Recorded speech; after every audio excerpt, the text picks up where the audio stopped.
Hello viewers, स्वागत है आपका हमारे इस चैनल में। आज हमारे साथ है एसएससी एमटीएस 2019 के एक सिलेक्टेड कैंडिडेट। जानते हैं इनके बारे में पूरी डिटेल्स, तैयारी से लेकर इनके बारे में भी। सर, अपना एक स्मॉल इंट्रोडक्शन हमारे व्यूअर्स को दे दें।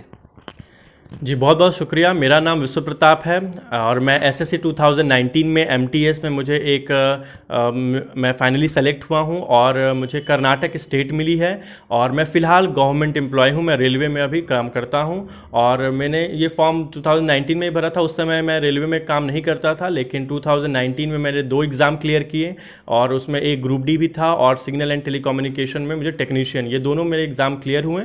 फिर मैंने उन्हें ज्वाइन किया और इसका भी एग्ज़ाम जो अगस्त में हुआ था, मैंने रेलवे में ड्यूटी करने का मैं उस समय ड्यूटी ही करता था, लेकिन मैंने तैयारी उस समय भी की और वो एग्ज़ाम मैंने दिया। फिर उसके बाद जैसे जैसे अभी फाइनल मेरिट लिस्ट आया है तो उसमें मेरा सिलेक्शन हुआ है। तो ये मेरी थी छोटी सी इंटरव्यू। और इससे ज़्यादा भी मैं आपसे पूछना चाहूँगा, जैसे कि आपने बताया था कि आपने इससे पहले जो भी है वो एसएससी एमटीएस का एक बार और एग्ज़ाम क्वालिफाई किया है। इसके साथ साथ आपने सीएचएसएल का भी एग्ज़ाम 2 बार क्वालिफाई किया है। तो ज़रा इसके बारे में भी बताएं, अपने पुराने एक्सपीरियंस के बारे में। जी, वैसे मेरा ऐसा नहीं हूँ, वैसा कैंडिडेट नहीं हूँ जिसका फर्स्ट अटेम्प्ट में ही सिलेक्शन हो गया। ऐसा बिल्कुल बात नहीं है। मेरा सबसे मतलब कि 2015 से मेरी तैयारी शुरू हुई। मतलब उस समय मैंने फॉर्म भरा था जब सीएचएसएल 2015 आया था और उस समय मैंने पहला फॉर्म भरा था। उस समय मेरा मतलब फर्स्ट अटेम्प्ट था, उसमें मुझे सफलता हासिल हुई थी। मैंने टायर 1 अच्छे तरीके से क्लियर किया था। उस समय कट ऑफ बहुत कम जाती थी।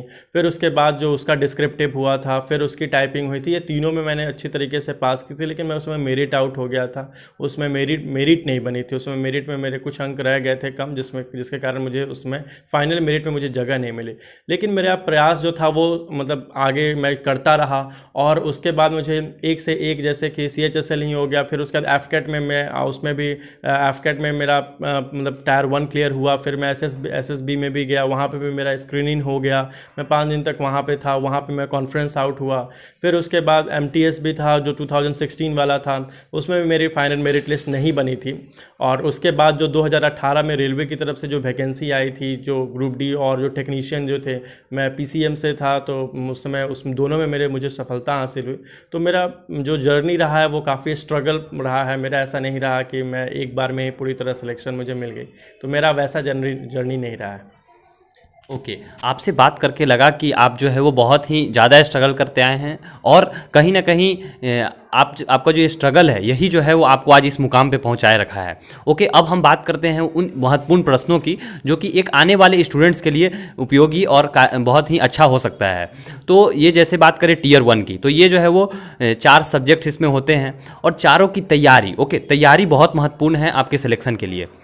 और ये तैयारी कैसे करनी है, इसकी क्या रणनीति जो आपने बनाई थी, ये सभी जो है वो बारीकी से एक्सप्लेन कर दें ताकि जो भी परीक्षार्थी आने वाले हैं उनके लिए कुछ ना कुछ बहुत ही महत्वपूर्ण संदेश मिल पाए। जी, बहुत बहुत धन्यवाद आपका मुझे ऐसा प्रश्न पूछने के लिए। तो मैं वैसे सारे कैंडिडेट्स को जिन्होंने अभी फॉर्म के लिए अप्लाई किया है, जो एमटीएस 2020 आया है, इसका एग्ज़ाम आपको जुलाई में इसका जो एग्ज़ाम है उसका शेड्यूल किया गया है जो होने वाला है। तो मैं वैसे सारे कैंडिडेट्स को जो कि उनका फर्स्ट अटैम्प्ट होगा, या फिर देखिए मैं 3 तरह के इसमें बांट देता हूँ जो कि मैं मतलब मुनासिब समझता हूँ। जो कि बहुत सारे कैंडिडेट्स जो उनका फर्स्ट अटैम्प्ट हो सकता है, या फिर जो हम कह सकते हैं जो यंगस्टर्स होंगे, बिगिनर्स होंगे, एक वो टाइप के कैंडिडेट्स होते हैं। एक दूसरे टाइप के होते हैं जिनका मतलब कि उनका जो एवरेज है, मतलब कि ना ही ज़्यादा उनका पुअर परफॉर्मेंस रहता है और ना ही ज़्यादा उनका बेहतर परफॉर्मेंस रहता है। और तीसरे कैंडिडेट वो होते हैं जिनका सिलेक्शन हो रहा है, जैसे कि सीएचएसएल में हो रहा है, सीजीएल में हो रहा है। लेकिन देखिए हम सब जानते हैं कि इनकी परीक्षा जो है काफ़ी डिले होती है। इसीलिए क्या होता है कि एक एग्ज़ाम पूरी तरह से भर्ती प्रक्रिया पूरी होती नहीं है, तो उनको भी फॉर्म भरने ही पड़ते हैं। फिर उसके बाद क्योंकि एक रिज़ल्ट पूरी तरह से क्लियर नहीं होता है, तो उनके पास साथ भी मजबूरी है कि जब तक क्लियर नहीं हो जाता वो भी लगे हुए रहते हैं। तो इनसे क्या होता है, उन सब का भी रिजल्ट होता है। फ़र्ज़ कीजिए कि जैसे मेरा भी सीएचएसएल 2018 में अच्छा टाइपिंग मैंने दे दिया है, सीजीएल में मेरे रिजल्ट हैं, तो उन सब का जैसे कि अभी तक पूरी तरह से क्लियर नहीं हुआ था, लेकिन एमटीएस का रिजल्ट पहले डिक्लेयर हो गया, तो मेरा रिजल्ट इसमें डिक्लेयर हो गया। तो उसी तरह के मैं बात करता हूँ जो तीसरे टाइप के वैसे कैंडिडेट्स होते हैं जिनका जो तैयारी बहुत अच्छे तरीके से हो चुकी होती है। तो उनके लिए मेरी कोई टिप्स यहाँ पे काम नहीं करेंगे, वैसे वो बहुत अच्छे जानते हैं, वो अपना परफॉर्मेंस उनका बता रहा है कि वो बहुत अच्छा कर रहे हैं, उनको वही कैरी करना है। मेरी जो इस वीडियो है ये मतलब कि वैसे कैंडिडेट्स में को काफ़ी मदद पहुंचाएगी जिनको जो ये फर्स्ट अटेम्प्ट या फिर जो एवरेज है, जिनका सिलेक्शन नहीं हुआ है, और उनको किस तरीके से अपनी जो मेंटल जो स्टेट है, फिर उसके बाद उनको किस तरीके से हार्ड लेबर करनी है। तो मेरी वीडियो वैसे कैंडिडेट्स को काफ़ी मदद पहुंचाएगी।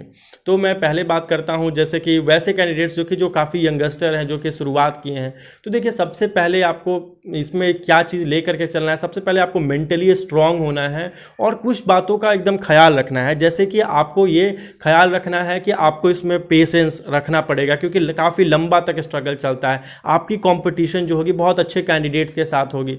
तो यहाँ पे वैसे घबराना नहीं है कि मेरा कैंडिडेट्स वैसे कैंडिडेट्स के साथ होगा जो बहुत पढ़े लिखे हैं, जो बहुत दिनों से तैयारी कर रहे हैं, वो बहुत सीनियर है हमसे, उनका होगा, मेरा नहीं होगा। देखिए, अमूमन ऐसा नहीं होता है। ये आपके ऊपर डिपेंड करता है कि आप कितना स्ट्रगल कर सकते हैं, आप कितना हार्ड लेबर, आप कितना मेहनत कर सकते हैं, क्योंकि हर कोई उतना मेहनत नहीं करता।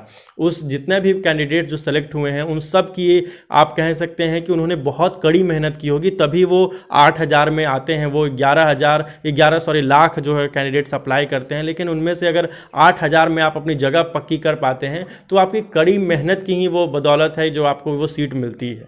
तो वैसे कैंडिडेट्स, अगर कोई बिगिनर है जिन्होंने पहली बार फॉर्म भरा है, तो वैसे कैंडिडेट्स को ध्यान में रखना है कि उन्हें बहुत अच्छे तरीके से मेहनत करने की ज़रूरत है, धैर्य, और उसके बाद hard work, right strategy, proper strategy अगर आप अपनाते हैं तो आप अपना एक समय लेके चल सकते हैं कि आपका जो है हर दिन अपना आप में इम्प्रूवमेंट देखना, महसूस करना, वैसे उसके लिए प्रयासरत रहना, कंटिन्यूटी, ये सब चीज़ मैटर करती हैं। मैं सब चीज़ को डिटेल में बताने की कोशिश करूँगा। और जो एवरेज कैंडिडेट्स हैं जिनके मार्क्स अच्छे तरीके से आ रहे हैं, उनको भी किस तरीके से मेहनत करनी है कि उनका फाइनल सिलेक्शन नहीं हुआ, उनसे भी मैं बताऊँगा। तो मैं प्रॉपरली आपको आपके सारे सवालों का जवाब दूंगा और मेरी वीडियो आपको उन सबको मदद पहुंचाएगी। तो सारे व्यूअर्स, मैं आपसे एक रिक्वेस्ट करना चाहूँगा कि आपकी अगर कोई भी डाउट आती है तो आप जो है वो कमेंट बॉक्स में जो है पूछ ले, और कमेंट बॉक्स में पूछ ले कि आपको किस टॉपिक पे पार्टिकुलरली वीडियोस चाहिए। सर से मैं रिक्वेस्ट करूँगा कि वो जो है इस चैनल के माध्यम से आपको लगातार जो है वो वीडियो प्रोवाइड करते रहें। तो प्लीज़ जो आपकी कोई भी अगर कमेंट आती है तो आप जो कमेंट बॉक्स में जरूर पूछ ले। ओके, और भी कुछ एक्स्ट्रा क्वेश्चंस हैं वो भी मैं सर से पूछना चाहूँगा। जैसे सर, ऑफलाइन या ऑनलाइन, ओके, ये दो कोचिंग के माध्यम हैं। ये अमूमन अगर बात करें तो पहले जो है ऑफलाइन हुआ करती थी, लेकिन अभी इस कोरोना की वजह से और कुछ जियो जब से आया है तब से जो है वो ऑनलाइन में शिफ्ट हो गया है। तो आप किसे प्रेफर करना चाहेंगे, ऑफलाइन कोचिंग को या ऑनलाइन कोचिंग को? देखिए, सबसे पहले सबसे अच्छी बात यह है कि अभी आपको अच्छे टीचर के साथ मुखातिब होने का समय मिलता है। आपके पास अभी ऑप्शन है कि आप जिससे भी पढ़ना चाहें, सीखना चाहें, अच्छे अच्छे बेस्ट टीचर्स आपको यूट्यूब पे मिल जाते हैं, और इस तरीके से आपको ऑनलाइन लेक्चर्स काफ़ी सस्ते दामों में मिल जाते हैं। तो सबसे पहली बात उनकी राइट स्ट्रैटेजी होती है। तो आप एक काम करें कि जो आपको, देखिए, जो भी सबसे पहले होता है सिलेक्शन का, कि जो भी आप टीचर को, मान लीजिए कि आप बिगिनर हैं या फिर आप अगर एवरेज में, तो देख लीजिए कि आप जो हैं किन टीचर के साथ, जो किन की स्ट्रैटेजी आपको पसंद आती है, क्योंकि फेथ सबसे बड़ी चीज़ होती है कि एक टीचर में विश्वास होना कि इनके अगर हम बात को फॉलो करते हैं तो मुझे सफलता मिलेगी, ये सबसे बड़ी चीज़ होती है। तो रहा बात, देखिए, आप ऑफलाइन में घर पे मेहनत कर सकते हैं, लेकिन अगर आपको जैसे कि एक राइट अप्रोच की ज़रूरत है, आपको मतलब कि वैसे मतलब कि जो न्यू गाइडेंस की ज़रूरत है, तो आप ऑनलाइन और ऑफलाइन दोनों, ये आपके ऊपर डिपेंड करता है। अपने हिसाब से आप देख सकते हैं। अगर आप मान लीजिए कि वैसे शहर में रहते हैं जहाँ पे आपको नज़दीकी तौर पे बहुत अच्छे टीचर मिल जाते हैं, तो आप ज़रूर ऑफलाइन जाए, क्योंकि वहाँ पे जो सीखने का, देखिए, दो तरीके का हम माहौल बताते हैं। जैसे कि मान लीजिए ऑफलाइन में क्या माहौल होता है, जैसे मान लीजिए कि आप 20 बच्चों के साथ पढ़ रहे हैं, तो वहाँ पे एक अलग सा कंपटीशन होता है, आपको एक मतलब कि सीखने का मौका मिलता है, आप वहाँ पे डिस्कशन करते हैं, ग्रुप चलता है, फिर इस तरीके से आप अच्छे तरीके से कर सकते हैं। तो ऑफलाइन के कुछ अलग एडवांटेज हैं। रहा बात ऑनलाइन का, तो ऑनलाइन में आप अकेले होते हैं, ऑनलाइन में आप जैसे टीचर और आप होते हैं, हो सकता है कि जैसे कि उनके पास अलग क्वेश्चन होता है, आप एक जैसे कि वो कम्युनिकेशन जो हो जाता है वन वे कम्युनिकेशन हो जाता है वहाँ पे, जैसे टीचर के पास जो वो चुनिंदा, क्योंकि इतने ज़्यादा कमेंट्स आते हैं कि वो ज़्यादा कमेंट्स भी नहीं ले पाते हैं, तो वहाँ पे ये होता है कि वो वन वे कम्युनिकेशन हो जाता है। लेकिन ऑफलाइन में है कि टू वे कम्युनिकेशन है, आपको जो भी प्रॉब्लम या डाउट होता है आप वहाँ पे पूछ सकते हैं। तो ये कुछ फ़ायदे आपको ऑफलाइन में मिलते हैं, कुछ फ़ायदे ऑनलाइन में भी मिलते हैं। अगर आपकी तैयारी अच्छी है, मतलब एवरेज कैंडिडेट्स हैं आप, और आपके मार्क्स मतलब फाइनल मेरिट लिस्ट में छूट गए हैं, तब आप ऑनलाइन जो है इसका सहारा ले सकते हैं, क्योंकि आपके जहाँ भी आपको लगता है कि ये सेक्शन मेरा कमज़ोर रह गया है वो आप ऑफलाइन ऑनलाइन से देख करके सीख सकते हैं। लेकिन अगर आप मतलब बिगिनर है तो आप पहले ऑफलाइन में हमें प्रेफर करूँगा कि ऑफलाइन में जा करके आप ये करें, क्योंकि उससे क्या होता है कि आपको पता चलता है कि किस तरीके का ये है, और मतलब कि वहाँ से आपको राइट करेक्ट गाइडेंस मिलता है, तो ये आपकी काफ़ी सफलता में बाद में आपकी बहुत इंपॉर्टेंट रोल प्ले करती है। ओके, बहुत ही अच्छे तरीके और बारीकी से आपने समझा दिया कि ऑनलाइन और ऑफलाइन में अंतर। ओके, आई होप कि आपको ये सभी जो है वो टिप्स बहुत ही अच्छी लग रहे होंगे। अगर अच्छी लग रही है तो प्लीज़ चैनल को अभी सब्सक्राइब कर ले, और आपकी कोई भी डाउट आती है तो आप कमेंट बॉक्स में जरूर पूछें। ओके, उसके बाद मैं आपसे पूछना चाहूँगा कि कौन कौन से जो है वो बुक्स यूजुअली आप प्रेफर करते थे, और ये एक बार एक हिंट दे दें, और अगर आपको बुक्स के बारे में पूरी डिटेल जाननी है तो आप जो है वो कमेंट बॉक्स में जरूर लिखें कि मुझे बुक्स के बारे में बताएं। ओके, लेकिन एक स्मॉल टिप्स जो कि आप छोटा सा कुछ बता देंगे। देखिए, जैसे एसएससी के लिए है, आप देखिए एसएससी एमटीएस हो गया, सीएचएसएल हो गया, सीजीएल हो गया, इन सब के लिए जैसे कि सारे सब्जेक्ट्स जो हैं वो सेम ही है। जैसे इंग्लिश पढ़ना है, रीजनिंग है, मैथ्स है, करंट अफेयर्स है, जीएस है, ये सब है। तो इसमें अब जैसे कि इंग्लिश के लिए और अच्छी बुक है, जैसे इंग्लिश में मैं बात करता हूँ तो इंग्लिश के लिए जो नीतू सिंह की बुक है प्रिंस टू पारामाउंट, और उसके बाद जो एसपी बख्शी की ये बुक है, ये दोनों एनफ मतलब काफ़ी है कि आपका ग्रामेटिकल। देखिए इंग्लिश में भी मैं बात करता हूँ, जैसे ये दोनों बुक्स आप ले लें। राकेश यादव की बुक आती है जो 7300 प्लस जो अपडेटेड वर्जन उसका रहता है, कि आप कोशिश करें कि प्रीवियस ईयर जो है वो सारा आपके पास एक कलेक्शन हो हार्ड कॉपी में, क्योंकि ऑफलाइन ऑनलाइन ये पॉसिबल नहीं हो पाता, या आपके लिए भी फिजिबल नहीं होता कि आप अच्छे तरीके से पूरा मतलब कि उसको पूरा देख पाएँ, बना पाएँ, सॉल्व कर पाएँ। तो वो एक ले लें। फिर उसके बाद बात करते हैं करंट अफेयर्स या जीएस के लिए, तो आप मंथली मैगजीन भी ले सकते हैं जो बहुत अच्छी होती है और जिस पे आपका फेथ है, विश्वास है, वो आप ले सकते हैं। और रीजनिंग अगर आपका बहुत अच्छा है तो आप मॉक टेस्ट देते रहें, या फिर आप प्रीवियस ईयर्स के भी बनाते रहें, तो वो आपके लिए बहुत अच्छा होगा। तो वो किसी का भी हो सकता है, किरण का हो सकता है, रीजनिंग का आप ले सकते हैं। बाकी सब मैंने आपको बताया जो बुक्स जो है, हालांकि बुक्स ये सब आपको गाइडेंस बहुत अच्छे तरीके से देती हैं, इनको पहले आप पूरे अच्छे तरीके से कंप्लीट करें, या आपको एक अलग लेवल पे ले जाता है। फिर उसके बाद आप है कि दूसरा आप अपना देख सकते हैं कि कौन सा सेक्शन है जो कि आपका बिल्कुल कमज़ोर है, वैसे कमज़ोर सेक्शन पे आप काम कर सकते हैं। ओके, और भी डिटेल्स में अगर आपको किसी चीज़ के बारे में जाननी है तो आप जो है वो कमेंट बॉक्स में ज़रूर लिखेंगे। ये बार बार मैं आपको बात कह पा रहा हूँ क्योंकि देखिए ये जो प्रिपरेशन है ये कोई 1 या 2 दिन का प्रिपरेशन नहीं है। ओके, ये बहुत ही लंबा चलने वाला प्रिपरेशन है, तो इसमें आपको बहुत ही माइन्यूट गाइडेंस की ज़रूरत होगी। तो आप जो है कमेंट बॉक्स में बेझिझक जो है अपने डाउट्स पूछ सकते हैं। ओके, उसके बाद सर मैं आपसे पूछना चाहूँगा कि यूजुअली स्टूडेंट समझते हैं कि मुझे 10 घंटे पढ़ने चाहिए, 12 घंटे पढ़ने चाहिए, तो आप कितने घंटे पढ़ते थे और कैसे जो है ये पढ़ाई करना चाहिए? देखिए, सबसे पहली बात है कि टाइम मैनेजमेंट की जहाँ तक बात है, तो टाइम मैनेजमेंट में ये है, जो टाइम मैनेजमेंट से सबसे पहले जो बहुत ज़रूरी बात है वो है कंटिन्यूटी की। कि अगर आप 2 घंटे भी, जैसे कि मैं बताता हूँ, जैसे मैं भी जॉब में हूँ, तो यहाँ पे हमको टाइम को मैनेज करना बहुत मुश्किल हो जाता है। लेकिन टाइम मैनेजमेंट मैंने सीखा यहीं से, क्योंकि आपको टाइम मैनेजमेंट की एक कला आनी चाहिए। अगर आप मान लीजिए कि सिर्फ कॉम्पिटिशन की तैयारी कर रहे हैं तो अपने टाइम को इस तरीके से मैनेज करें कि आप सारा पोर्शन जो है वो टच कर पाएँ, इस तरीके से सब पे आप प्रॉपर टाइम दे पाएँ। क्योंकि अगर आप बात कर रहे हैं कि जैसे कि टाइम देने की ही, तो जो आपको हार्ड लगता है उस पर आप ज़्यादा टाइम दें। जैसे कि मैथ्स हो गया, आपको मैथ्स और इंग्लिश पे ज़्यादा टाइम इसलिए भी देने की ज़रूरत है क्योंकि एसएससी एमटीएस हो गया, फिर अगर आप एमटीएस हो जाता है, सीएचएसएल में ये सब भी एग्ज़ाम देते हैं, फिर आपका सीजीएल हो जाता है, तो ये सब में एक बड़ा रोल प्ले करता है मैथ्स और इंग्लिश का। तो इस पर आप कोशिश करें कि ज़्यादा से ज़्यादा समय दें। फिर उसके बाद आप है कि आप रीजनिंग, ये है कि रीजनिंग पे आप थोड़ा भी समय कम भी देंगे तो वो चलेगा, आपको वही है कि प्रैक्टिस करते रहनी है। जीएस करंट अफेयर्स आपका जो डिसाइडर होता है, रोल प्ले करता है, क्योंकि मेरिट बनाने में आपका जीएस जो होता है, जिसका स्ट्रांग होता है, तो वो भी उसका एक डिसाइडर प्ले करता है, वो रोल प्ले करता है कि अच्छा होना ही चाहिए आपका।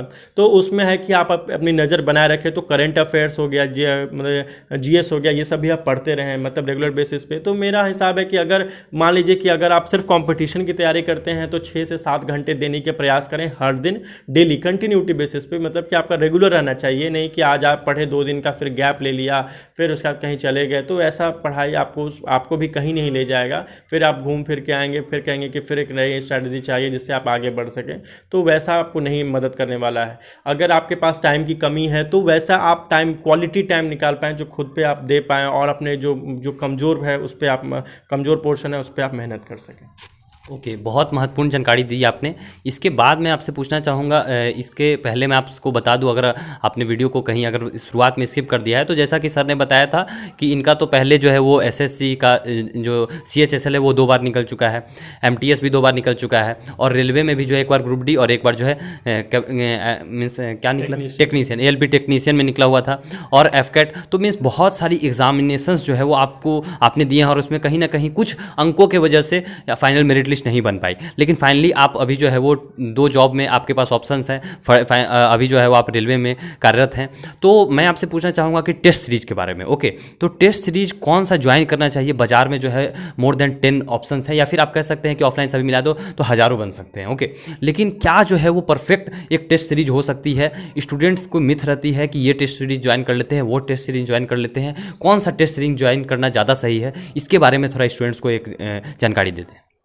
जी, जहाँ तक बात है टेस्ट सीरीज़ की, तो देखिए सबसे पहले 2 तरह की है टेस्ट सीरीज़, ऑफलाइन है और ऑनलाइन भी है। मैं प्रेफर करता था ऑनलाइन, क्योंकि ऑनलाइन है कि आपको जैसे टाइम मैनेजमेंट ही है, या फिर सबसे बड़ी बात होती है कि जैसे ऑनलाइन टेस्ट सीरीज़ में टेक्स्ट बुक को प्रेफर करता था, वो सबसे अच्छी है, इसलिए मैं इसको सबसे बेस्ट मानता हूँ, क्योंकि बहुत सारे जो स्टूडेंट्स हैं वो इससे कनेक्टेड हैं। तो अगर आप एग्ज़ाम देते हैं तो आपका रैंक एनालिसिस से पता चलता है कि अगर आप मान लीजिए कि 1 लाख बच्चों ने एग्ज़ाम दिया, तो उस 1 लाख बच्चों में आप कहाँ पर लाई करते हैं, आपके कितने मार्क्स रह गए हैं। अगर मान लीजिए अपने आप को ईमानदारी से आप एग्जाम देते हैं, ईमानदारी से वहाँ पे टेस्ट देते हैं, प्लस उसमें बहुत सारे आप कोर्सेज हैं, बहुत सारे मतलब कोर्सेज के लिए, या फिर बहुत सारे मतलब कि इतने सारे टेस्ट आपको मिल जाते हैं, प्रीवियस ईयर मिल जाते हैं, प्रैक्टिस के लिए पेपर्स मिल जाते हैं, प्लस एग्जाम का जो लेवल चल रहा है करंट सिनेरियो में, अगर आप देखें जो एग्जाम का लेवल चल रहा है उस हिसाब से अगर आप देखें तो वैसे ही क्वेश्चंस आपको एग्जाम में देखने को मिलते हैं। तो टेक्स्ट बुक अभी तक मेरे हिसाब से उसको मैं फर्स्ट नंबर पे रखना चाहूँगा। और बात करूँ कि ऑफलाइन के लिए, तो प्लेटफॉर्म ये सब अच्छे हैं।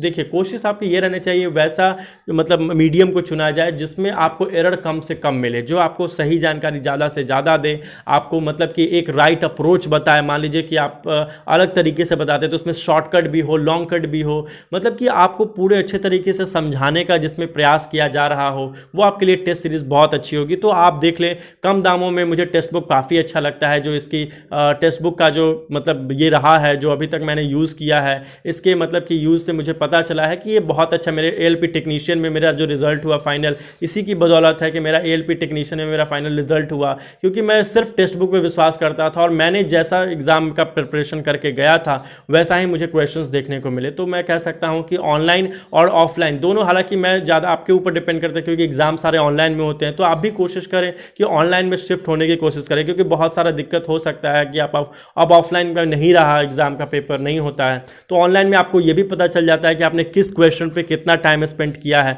ऑफलाइन में ये मालूम नहीं चलता। अगर आपको टाइम मैनेजमेंट बचाना है, मान लीजिए कि आपने किसी क्वेश्चन पे बहुत ज़्यादा समय खर्च कर दिया है और किसी समय मतलब किसी क्वेश्चन पे लगा कि आपको कम खर्च करने चाहिए थे, तो आप उस क्वेश्चन पे जाके देख सकते थे कि ये क्वेश्चन मैं कम समय में बना सकता था, और आपने इस क्वेश्चन पे इतना समय दिया, वो बना या नहीं बना वो आपको बता सकता था कि आपको कहाँ लाई कर रहे थे। तो ये सब चीज़ आप सुधार करके अपने बहुत अच्छा इंप्रूवमेंट कर सकते हैं।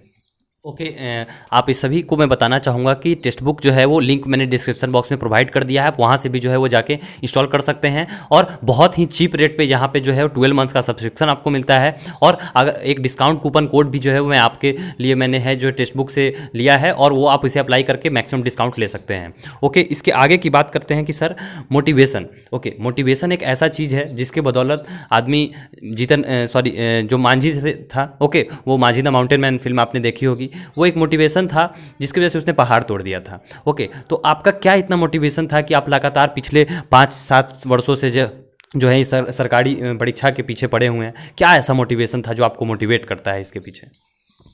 जी, देखिए हर किसी में आगे बढ़ने का एक जो मतलब छुपा रहता है कि आपको कम से कम कुछ आगे करना है, कुछ आगे बढ़ना है। आपके पास भी जैसे होती है, अभी आप देखिए बेरोजगारी के इस दौर में आपको इतनी सारी बेरोजगारी क्यों है, क्योंकि आप जॉब जो गवर्नमेंट की तरफ से प्रोवाइड नहीं की जाती। आपके पास भी होता है कि आप एक अच्छा कैरियर सिक्योर कर पाएँ, आप अपने लिए कुछ कर पाएँ, फैमिली के लिए कुछ कर पाएँ, फैमिली की भी कुछ रिस्पॉन्सिबिलिटी होती है। मेरे घर में जैसे मैं सबसे बड़ा बेटा हूँ, तो मेरा भाई था, उसकी पढ़ाई की जिम्मेदारी थी, घर में पेरेंट्स थे, तो उनको मैं समझ समझता था कि मेरी डिपेंडेंसी जो है उन पे अभी, जैसे कि वो हम पे डिपेंड रहते थे कभी कभी कि जैसे कि उनको बहुत कुछ की ज़रूरत पड़ती थी, तो मैं देखता था कि काफ़ी हेल्पलेस महसूस करता था कि मैं अगर उनकी सहायता ना कर पाता था तो मैं खुद को बड़ा एक हेल्पलेस महसूस करता था। तो मुझे बहुत चीज़ यही इंस्पायर करती थी कि मैं कुछ ऐसा करूं जिससे कारण कि मैं एक फैमिली का एक डिपेंडेबल पर्सन बन पाऊं, अपने भाई की पढ़ाई का जो है वो मतलब उसमें उसकी खर्च कर पाऊं और उसको आगे बढ़ाने में मदद करूं। और मुझे भी बहुत खुशी होती है कि जब भी अभी भी मुझे जो मतलब पर्सन मिलते हैं जो नीडी पर्सन होते हैं उनकी मैं मदद करता हूं, तो ये मुझे बहुत अच्छा लगता है कि अभी मेरे पास है एक जॉब है जिसके कारण मुझे जो भी सैलरी मुझे मिलती है तो उसमें मैं 1% जो मैंने अपने डिसाइड किया है कि मैं 1% अपने सैलरी का हर मंथ जो हैगा वो मतलब दान में दूंगा। ये सब तो है कि हेल्प करूंगा, इस तरीके का है। तो बहुत सारी चीज़ जो होती है जन कल्याण के लिए कुछ करना, ये सब चीज़ ही आपको मोटिवेट इंस्पायर करती है। अगर आप गोल फिक्स करते हैं तो बड़ी बड़ी चीज़ें हैं जो कि आपको मदद करती हैं, और ये सब चीज़ें आपको एक तरह से फ्यूल का काम करती हैं जो कि आपका आगे बढ़ने में मदद करती हैं। तो आप सभी के पास एक मोटिवेशन का सोर्स होना ज़रूरी है जो कि आपको हमेशा मोटिवेट करे। अगर आप सुबह उठ नहीं पा रहे हो तो आपको वो मोटिवेशन होगा जो आपको सुबह में उठाएगा। ओके सर, इसके बाद मैं कुछ आपके फ्यूचर गोल्स के बारे में पूछना चाहूँगा, क्योंकि आपने अभी तक जो है बहुत कुछ हासिल किया है, और आप क्या आगे जो है अपने 10 साल बाद 15 साल बाद आप अपने आप को कहाँ देखना चाहते हैं? जी देखिए, सब कोई की एक चाह होती है कि जहाँ पे वो है उससे वो आगे बढ़ें, तरक्की करें। तो अभी वैसे मैं कि मैं रेलवे में था, उससे मैं एमटीएस में हुआ, अभी मेरे पास ऑप्शन है, फिर सीएचएसएल का रिजल्ट आना बाकी है, सीजीएल का रिजल्ट आना बाकी है। तो मैंने अपने आप को पहले देखता हूँ कि 2-3 साल में मेरा एक सीजीएल जो है वो क्रैक हो जाए, और उसके बाद अगर मेरा सीजीएल क्रैक हो जाता है फिर मैं उसके बाद हायर मतलब कि चीज़ों की तरफ एस्पायर करूँगा। तो ये सब चीज़ मैंने अपने आप को देखा। मैं 10 साल के बाद तो पहले मैं सोचता हूँ कि मेरा सीजीएल जो है वो क्लियर हो जाए, वो मैं पहले उसको मैं टारगेट करता हूँ, फिर उसके बाद मैं आगे की बात बताऊँगा। मेरा फर्स्ट और प्रायोरिटी मतलब फॉरमोस्ट वो प्रायोरिटी लिस्ट पे वही है। ओके सर, बहुत ही ऊंचे विचार है आपके, और ईश्वर से प्रार्थना करते हैं कि आप अपने मुकाम पे पहुंचे। उसके बाद जो मैं पूछना चाहूँगा कि जो रिज़ल्ट डिले होती है, ओके एसएससी की ऐसी जो है धारणा बन चुकी है कि बहुत रिज़ल्ट डिले होती है, और यूजुअली अगर सभी सरकारी परीक्षाओं की बात करें तो कहीं ना कहीं यूजुअली आपको 2 साल 3 साल लेके ही चलना पड़ता है। तो इसमें कितने स्टूडेंट्स होते हैं फ्रस्ट्रेटेड हो जाते हैं, कुछ जो होते हैं बीच में क्विट करके चले जाते हैं, और कितने स्टूडेंट्स जो है वो डिप्रेशन के भी शिकार हो जाते हैं। तो इस तनाव को कैसे हैंडल करना चाहिए? बहुत स्टूडेंट नहीं हैंडल कर पाते हैं, तो इससे कैसे उभरा जाए, इसका भी कुछ साधन बताएं। जी देखिए, सबसे पहली बात ये है कि अगर आपके मान जैसा ऐसा हम अमूमन देखने को मिलता है कि आप जैसे कि एग्ज़ाम दे रहे हैं, तो बहुत सारे एसएससी में मोस्टली ऐसा आप देखते हैं कि बहुत 18 का अभी देखिए कि अभी तक वैकेंसी पूरी तरह क्लियर नहीं हुआ है, फाइनल मेरिट लिस्ट नहीं है, तो बहुत सारा इंतजार करना पड़ता है। इसलिए मैंने वीडियो के शुरू में ही बता दिया था कि आपको पेशेंस और मेहनत लेके चलना होता है, कि आप पेशेंस ले करके चलिए। एग्ज़ाम आपका सब कुछ टेस्ट करता है कि आप पेशेंस रख सकते हैं कि नहीं रख सकते हैं। और तो भर्ती प्रक्रिया वैसी है भी कि आप यहाँ पे देखिए बहुत लंबा समय तक इंतज़ार करना पड़ता है। तो देखिए, सबसे पहली बात यह है कि आप टाइम पे ध्यान ना दें, आप अपने जो एक्शन है, जो अभी आप कर्म कर रहे हैं उस पर ध्यान देते रहें। आप अपने जो नॉलेज का जो है उसको आप मतलब उसको इनरिच करते रहें, उसको आप मेहनत करते रहें, क्योंकि आपका बस प्रायोरिटी यही रहना चाहिए कि मैं मेहनत करता जाऊं। उसके बाद है कि आप एग्ज़ाम, मान लीजिए कि बहुत सारे एग्ज़ाम होते हैं, एमटीएस हो गया, सीएचएसएल हो गया, सीजीएल हो गया, तो आपको साल में 3 बार एग्ज़ाम देने पड़ते ही हैं इन सब के। तो आप कोशिश कीजिए कि आप बेहतर से बेहतर अपने आप को सुधार पाएँ। अपना एक जो मैं ये कहूँगा कि जैसे कि आप अपने तैयारी है उसको एक बहुत अच्छे तरीके से निखारने की कोशिश कीजिए। कि अगर देखिए आप बहुत अच्छे तैयारी करते रहते हैं तो आपका हमेशा कमी कुछ ना कुछ होता है। आप कोशिश कीजिए कि उस सारी कमियों को दूर किया जाए, क्योंकि ऐसा अगर आप तैयारी करते हैं तो एक समय आएगा जब आपका जो तैयारी जो सिलेक्शन होगा उसका मार्ग एकदम क्लियर हो जाएगा, उसके बाद आपको रोकने वाला कोई नहीं होगा। और मतलब वैसा एक पॉइंट जो हम जिसको बोलते हैं थ्रेशोल्ड, ठीक है, थ्रेशोल्ड को अगर आप तोड़ देंगे, जो ब्रेकेज होता है कि अगर हाँ इसको आप तोड़ देंगे तो आप जो इनफाइनाइट तक पहुंच सकते हैं। उसके बाद आपके पास जो है तैयारी से ही आप वहां तक पहुंच सकते हैं। तो ये सब चीज़ करते रहें, रेगुलर करते रहें। ये सब चीज़ रिजल्ट का ध्यान ना दें, ये आपके हक में ज़रूर आएगा अगर आप मेहनत कर रहे हैं, पॉजिटिविटी के साथ आप मेहनत कर रहे हैं, कंस्ट्रक्टिव सोच है आपकी, तो बहुत अच्छी आपका रिजल्ट आज न कल आएगा ही। लेकिन अगर आप तैयारी छोड़ देंगे, फ्रस्ट्रेशन आप डेविएट हो जाएंगे कि उस रिजल्ट के भरोसे बैठ जाएंगे कि वो रिजल्ट आएगा तब मेरा ये होगा, तो वो एक तरह से आपको एक बैकफुट पे ले जाएगा, फिर आप आगे सोच नहीं पाएंगे। ओके सर, बहुत अच्छा लगा बात करके और आपने बहुत महत्वपूर्ण जानकारी दी और इससे उम्मीद करते हैं कि बहुत लाखों कैंडिडेट्स को जो है ये वीडियो लाखों कैंडिडेट्स तक पहुंचने वाला है, तो जो है उनको बहुत बेनिफिट मिलेगी। और अगर आपकी कोई भी डाउट हो, जितने एग्जामिनेशन सर ने बताएं, अगर आपको उसके रिगार्डिंग कोई भी प्रिपरेशन की टिप्स चाहिए हो तो आप मैक्सिमम कमेंट करें उस पर, जिस पे मैक्सिमम कमेंट्स आएंगे उस पर जो है वो सर से मैं रिक्वेस्ट करूँगा कि उस पर जो है वो वीडियोज़ बनाएं। ओके, तो सर बहुत अच्छा लगा आप हमारे चैनल पर आएँ और एक फाइनल कुछ एक ऐसा लाइन या फिर कुछ ऐसा मोटिवेशन दे दे, बोनस पॉइंट्स जो कि आपने अपने लाइफ से अभी तक सीखा है, क्योंकि आपके पास बहुत अच्छा खासा अनुभव हो चुका है। तो एक ऐसा लाइन जो कि स्टूडेंट्स को मोटिवेट करे उनके प्रिपरेशन के लिए भी। देखिए, सबसे बड़ी बात यह है कि एक चीज़ जो कि मैं अगर कहना चाहूँ कि स्टूडेंट्स अगर हैं, आप अभी और प्रिपरेशन करना चाहते हैं, तो सबसे बड़ी बात ये होगी कि आप अपना जो है वो एक्शन करते रहें। सबसे मतलब है कि आप जो एक पॉजिटिव डायरेक्शन में कोशिश कीजिए कि आप पॉजिटिव डायरेक्शन में बढ़ते रहें, मेहनत करते रहें। कोई भी आप काम करें ईमानदारी से करें, मेहनत से करें। इससे क्या होगा कि जैसे कि अगर आप तैयारी ही कर रहे हैं तो आप बेहतर तरीके से कोशिश कीजिए कि मैं इस तैयारी को पूरा कर पाऊँ। इससे क्या होगा कि आप देखिए, इसका ये नहीं, डिज़ायर एक होता है डिज़ायर और एक होता है कि इंट्यूशन, जो कि आपको अंदर से आग प्रोवाइड करता है, इंस्पिरेशन। कि आप देखिए, अगर आप उस लायक बन जाएंगे तो आप दूसरों की सहायता कर पाएंगे। तो ये जो आपके लिए कुछ और भी हो सकते हैं वो चीज़, तो मेरे लिए वो यही रहा है कि मैं उस लायक बनूं कि ताकि मैं दूसरे को सहायता कर पाऊँ। मैं आपके चैनल से अब बहुत सारे वीडियोस भी जो होता हूँ वो अपलोड करता हूँ, अब करूँगा, क्योंकि आप बहुत अच्छा काम कर रहे हैं। तो बहुत सारे कैंडिडेट्स जिनके भी जो भी कोई भी डाउट्स होते हैं या फिर कन्फ्यूज़न होता है या फिर ज्वाइनिंग को लेकर के, किसी अब टॉपिक को लेकर के जो भी होगा, वो मैं अगर मेरी पकड़ बहुत अच्छी होगी तो मैं उस पर बनाने की कोशिश करूंगा, आप लोग की मदद करने की कोशिश करूंगा, वो सारी स्ट्रैटेजीज़ जो है वो आपके साथ शेयर करूंगा। तो ये सारी चीज़ें मुझे हेल्प करने में काफ़ी आनंद महसूस होता है। तो मैं आपको कहूँगा कि आप अपने अंदर जो है बहुत अच्छा एक सोच विचार पॉजिटिविटी के साथ तैयारी में लगिए और मेहनत हमेशा करते रहिए। ओके, और एक बात मैं आप सभी से बताना चाहूँगा कि चूँकि सर जो हैं वो रेलवे में अभी करंट गवर्नमेंट एम्प्लॉई हैं, तो अभी जो है वो रेलवे की एनटीपीसी की परीक्षा चल रही है। लेकिन अगर इसके बाद जो अगर आप ग्रुप डी के भी जो है एस्पिरेंट हैं, तो आप ग्रुप डी के अगर एस्पिरेंट हैं और ग्रुप डी के लिए जो है अगर आप कुछ भी अगर टिप्स लेना चाहते हैं तो आप कमेंट बॉक्स में मैक्सिमम कमेंट्स लिखेंगे। अगर मैक्सिमम जो कमेंट्स हैं वो ग्रुप डी के रिगार्डिंग आती है तो सर से मैं वो भी रिक्वेस्ट करूँगा कि वो भी जो है वो ग्रुप डी के रिगार्डिंग भी आप सभी को जो है वो टिप्स एंड ट्रिक्स बताएं, ताकि जो है वो आपका सिलेक्शन हो पाए। सो बहुत बहुत धन्यवाद सर, आप हमारे चैनल पे आए। उम्मीद करते हैं कि बहुत सारे स्टूडेंट्स को इससे बेनिफिट मिलेगी। And thanks for watching the video. And again sir, एक बार मैं फिर से आपको धन्यवाद देना चाहूँगा। सो थैंक यू जी, बहुत बहुत धन्यवाद and have a nice day. Okay, thank you sir.